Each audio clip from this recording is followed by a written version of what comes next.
இன்றைக்கு ஆவியானவர் எதிர்பார்க்கிறது என்ன? ஒரு கிறிஸ்தவ குடும்பம் எப்படி இருக்க வேண்டும்?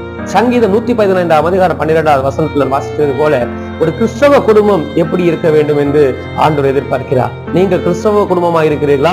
ஆண்டவர் அறிந்த குடும்பமா இருக்கிறீர்களா? முதலாவது ஜெபம் பண்ணுகிறவர்களா இருக்க வேண்டும். குடும்ப ஜெபம் பண்ணுகிறவர்களா இருக்க வேண்டும். கர்த்தருக்கு கொடுக்கிறவர்களா இருக்க வேண்டும். கர்த்தரை கனப்படுத்துகிறவர்களா இருக்க வேண்டும்.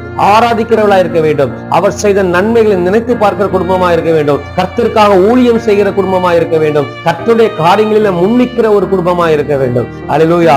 முழங்கால் படிட்டு தேசத்திற்காக ஜெபிக்கிற குடும்பமா இருக்க வேண்டும். உங்களை போல, உங்கள் குடும்பத்தை போல அநேக குடும்பங்கள் ஆசீர்வதிக்கப்பட வேண்டும். கர்த்தரை அறியாத இடங்கள் கர்த்தரை அறிந்து கொள்ள வேண்டும் என்கிற பாரம் இருதயத்தில் இருக்க வேண்டும். அப்படி மாத்திரம் இருந்தவர் மாத்திரம் போதாது, ஆண்டவருடைய ஆலயத்துக்கு தொடர்ந்து சென்று ஆண்டவரை உயர்த்துகிறவர் குடும்பமா இருக்க வேண்டும். அல்லேலூயா. இப்படி இருந்தால் கர்த்தர் உங்கள் குடும்பத்தின் மீது ஆசீர்வாதமா இருப்பார். கர்த்தர் உங்கள் குடும்பத்தின் மீது பிரியமா இருப்பார். இப்படிப்பட்ட குடும்பமா இருக்க வேண்டும் என்று கர்த்தர் விரும்புகிறார். அப்படி